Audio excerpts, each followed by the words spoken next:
Hey guys, welcome to the channel.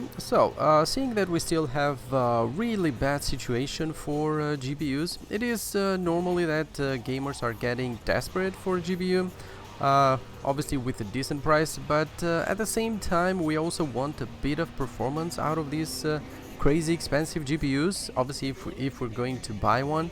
And I mean, yeah, it's very difficult these days for this, if not impossible in some areas, to get a GPU with a decent price. But anyway, there are some GPUs that have decent performance, and if you're lucky, you can even find one with an acceptable price, let's call it this way. That's why I decided to make a benchmark test for the GPU I have in hand right now.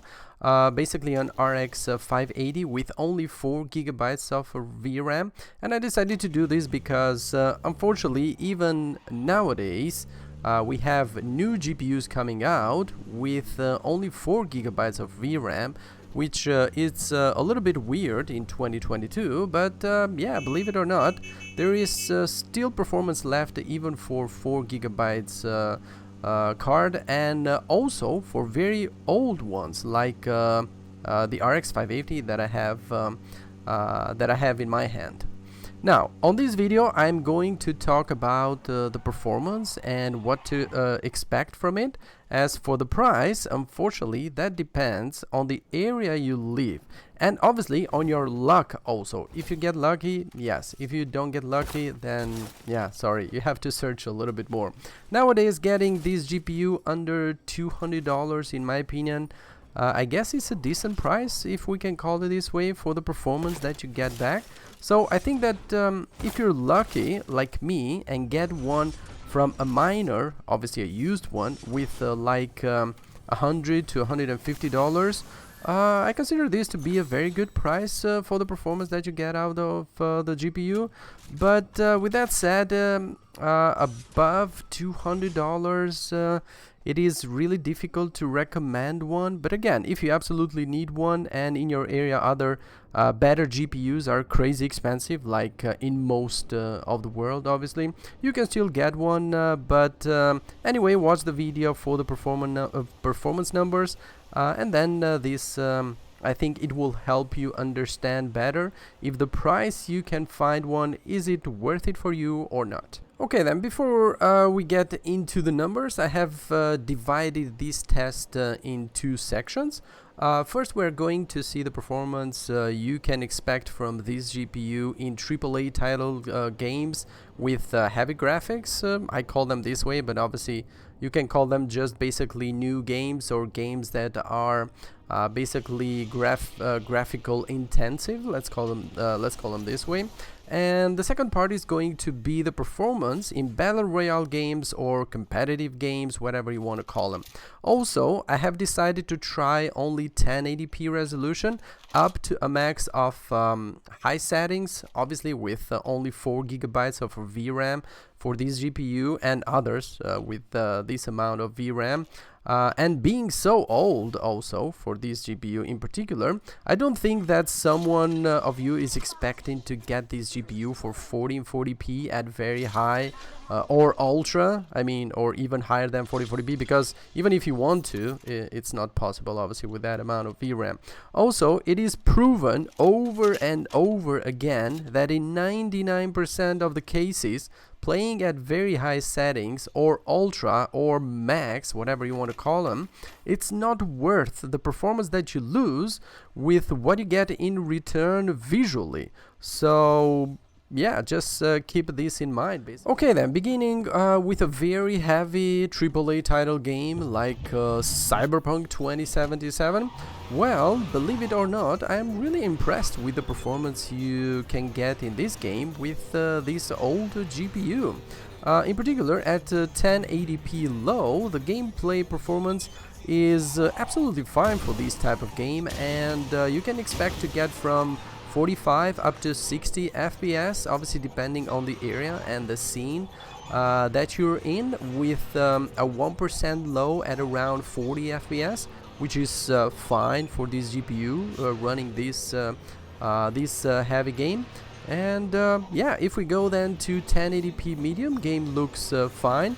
And by the way, the gameplay you are seeing obviously in the video, it is at 1080p medium, just to show you that this game looks totally fine in medium settings. So the performance in this case is with 41 FPS average and 34 FPS at 1% low, which in my opinion is still fine, at least way better than what millions of people out there with PS4 and Xbox One are getting with this game. So I consider this to be a very acceptable performance. Only when we go at 1080p high, we see an average of 32 FPS only, and 1% lows at around 27 FPS, which again, if we compare it to console, it's a good enough FPS, but we are at freaking high settings for this game. I mean, if you are into game industry, you obviously know Cyberpunk, so yeah. But if you really are into this game, there are some tricks you can use, like AMD FSR, obviously, a latest one introduced from AMD, or even better, you can drop the resolution to 900p and not lose too much detail against 1080p, then keep the crowd density to low or medium maximum. I would recommend these settings, and with most settings at high and some at medium, you can get up to 50 FPS average with 1% lows at above 40 FPS, which is excellent gameplay for this GPU in this game. Moving to another recent game, like Hitman 3. Now, if for Cyberpunk I was impressed, for this game I was shocked how good this old GPU performs.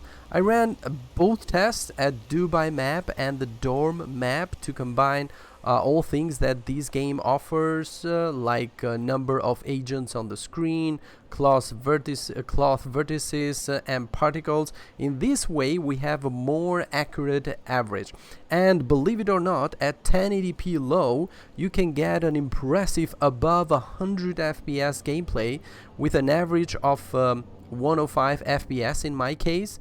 At medium you can expect at or above 80 FPS average, and at high settings you can get easily above 60 FPS average. In my case is 76 FPS, but I mean, there is no need to even drop the resolution here, because it's plenty of performance.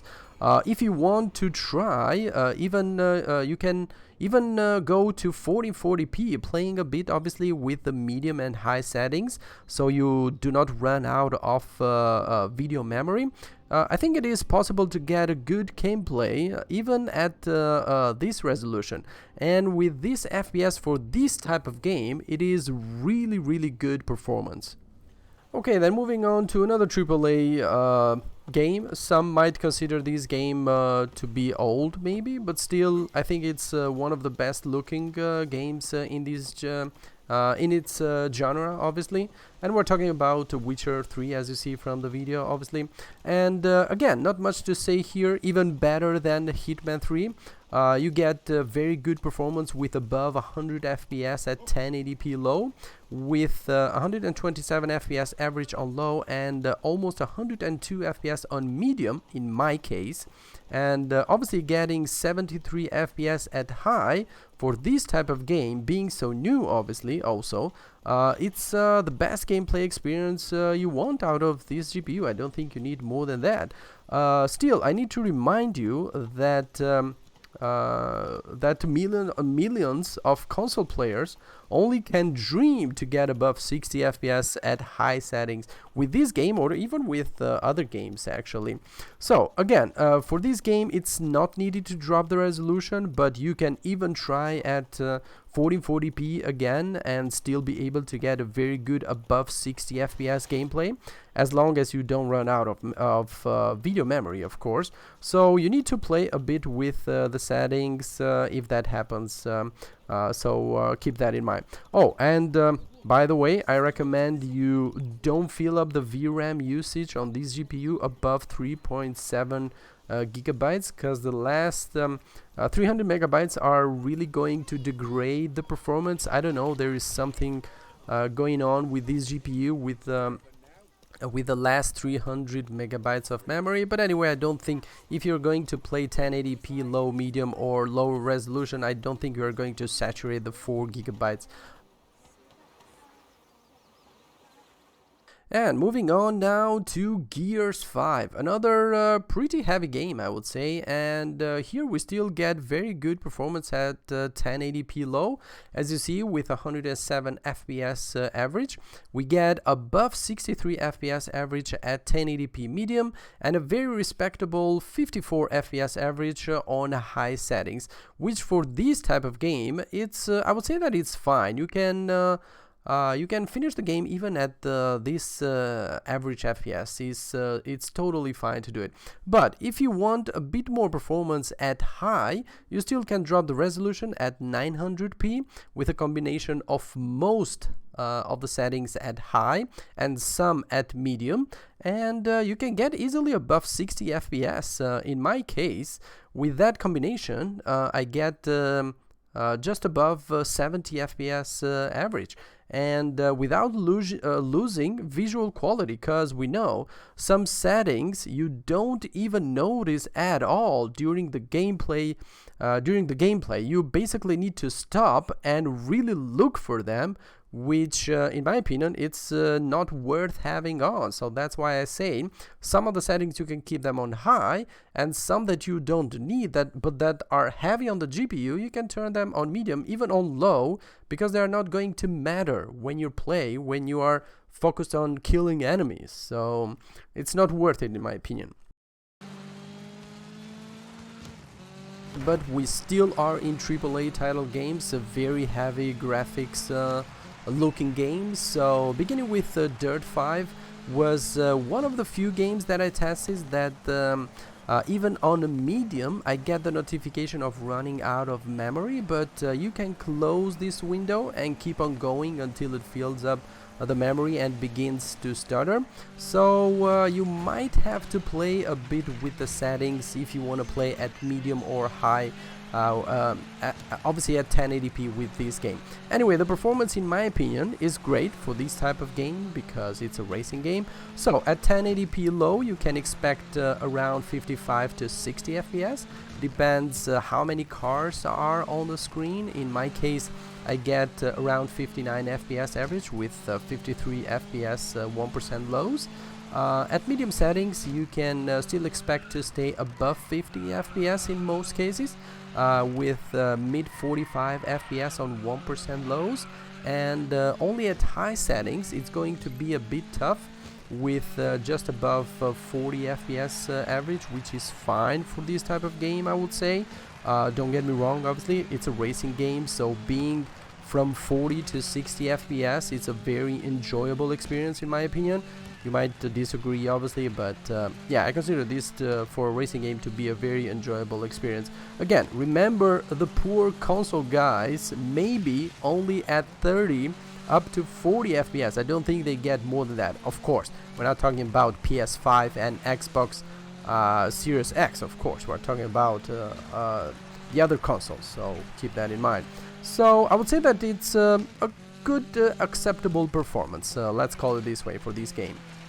But believe me or not, now when we get to Forza Horizon 5, I got the wow factor.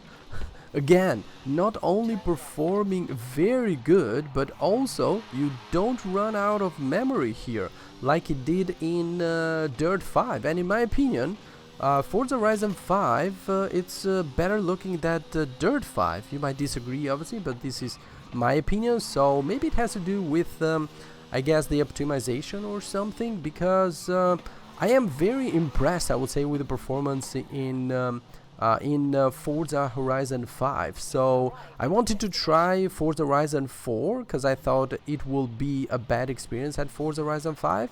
But when I saw the performance, then I decided there is no need to even test Forza Horizon 5.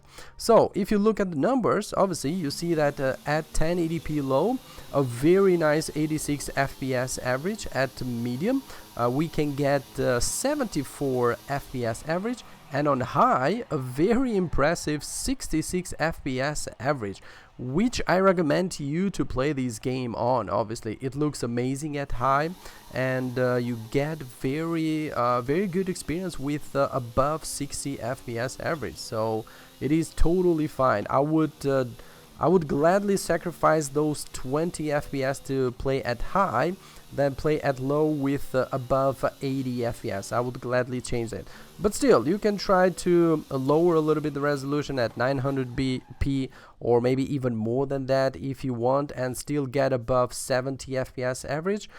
Maybe for those of you who have 75 Hz monitor, but in my opinion it's fine at 1080p high. You don't need more than 60 FPS average for this game. Now, unfortunately, the only game that I tested where this GPU struggles is Halo Infinite, and I really think that maybe it has to do with optimization or something else, maybe, because it's a bit confusing how much performance you lose compared to other games that are pretty heavy on the graphics also. Nonetheless, I consider this to be still playable if you are willing to drop the resolution and lower the settings. I mean, again, this is a new game, a very new game, I would say. So even on low settings, it will still look amazing in my opinion. So if you want more FPS, you can drop everything at low, drop a little bit the resolution from your native screen, and you can still enjoy this game. I will say, as far as performance, obviously you can see that the numbers we struggle to get at 37 FPS at 1080p low. Again, with this game at high, unfortunately I could not play at all because the VRAM usage goes above 4 GB like it did in Dirt 5, so the result it's not here at all. But if we drop at 900p medium, doesn't help much, unfortunately, getting only an average of 36 FPS. But still, we go from low, we go to medium settings if you are into visual stuff, obviously. And only if you decide to go to 720p, which is a little bit too stretchy for me and I wouldn't recommend.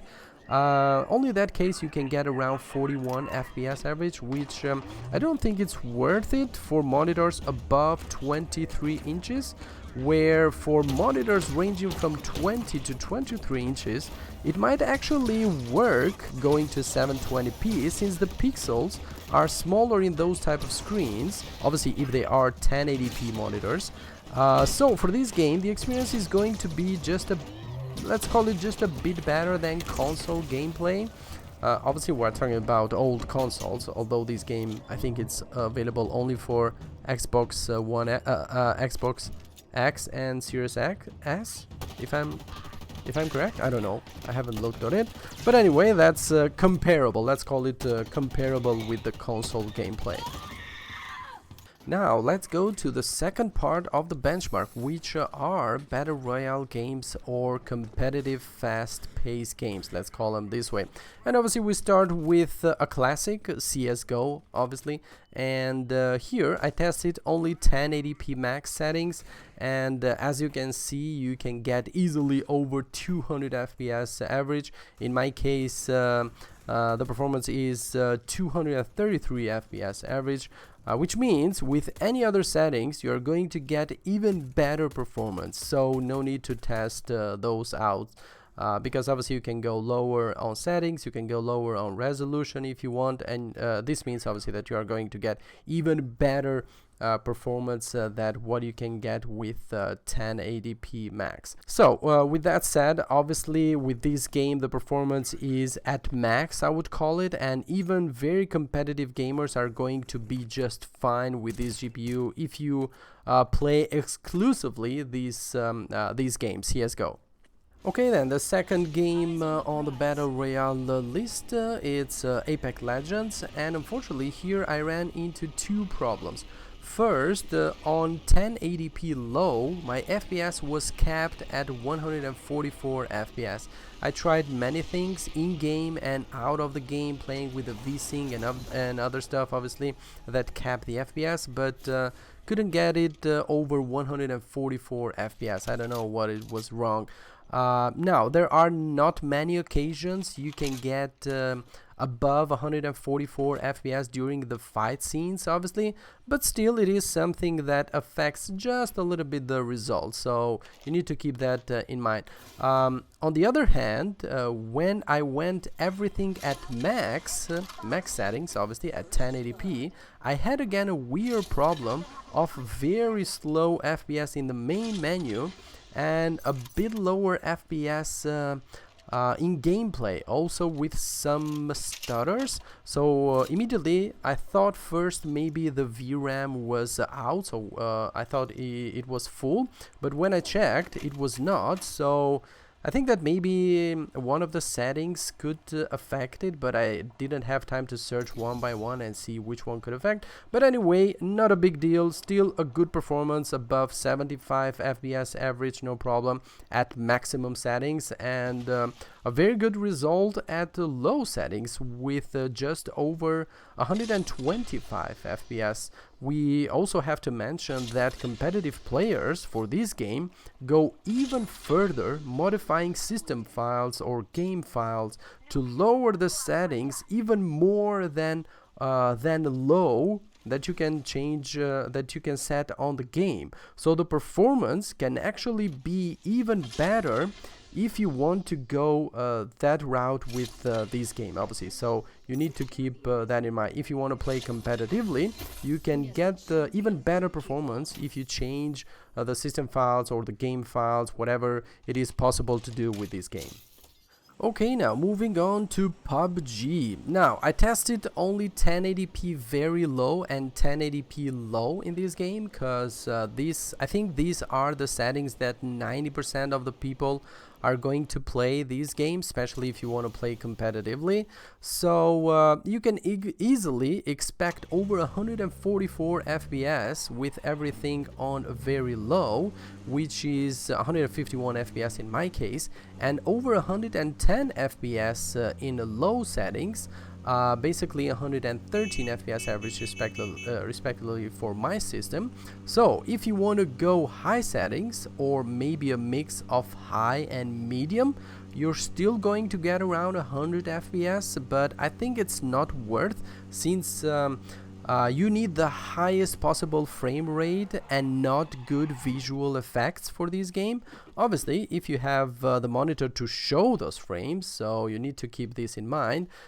Because if you want to show 151 FPS and have only a 60 FPS screen, well, obviously that's not worth it. And now, last but not least, I have tested Fortnite, and sure enough, it's the same story here. Even at high settings, 1080p, you can expect performance around 90 FPS, which is totally fine for people having a monitor ranging from 60 to 100 Hz, maybe even 120 Hz. But obviously, if you want to be competitive, you need to lower the settings, because it makes a huge difference in this game, especially for the gamers that have 144 up to 240 Hz monitor. As you can see my results, you can expect to get up to 145 FPS average on medium, and you can go up to 190 FPS average on low, which is basically great for this game, and great also for this old GPU, right? So yeah, basically that was it. As I mentioned, I could have done more tests, but for people that want to see more tests, I know that my system is a little bit overkill for this type of GPU, but I have a specific video on my channel which I'm going to link on the video description, which I test this GPU with a system of the same era. It's an i7 4770 with 16 gigabytes of RAM, so you can go and check that video out and see what kind of performance you're going to expect out of this GPU if you pair it with a system of almost the same era as the GPU. And also I have other games there that you are going to see the results. So in this case, combining it with this video with the results that you saw here, you can create a much better overall idea of the performance of this GPU. So again, all in all, I hope you guys are lucky like me and find one between $100 and $150. If you do, I would consider get it immediately and wait until the new GPU releases, or maybe when the prices will stabilize a little bit, and you're going to be just fine.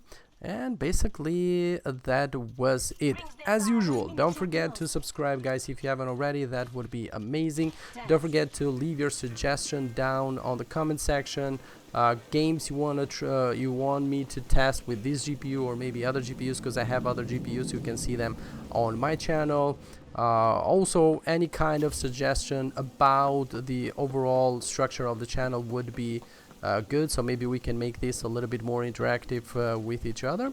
And all the good stuff that you guys know about YouTube. Like, share, even dislike if you want. That's still an interaction with the channel, believe it or not. So it's positive in itself, although it's a negative evaluation for my work. But anyway, that would be very much appreciated nonetheless.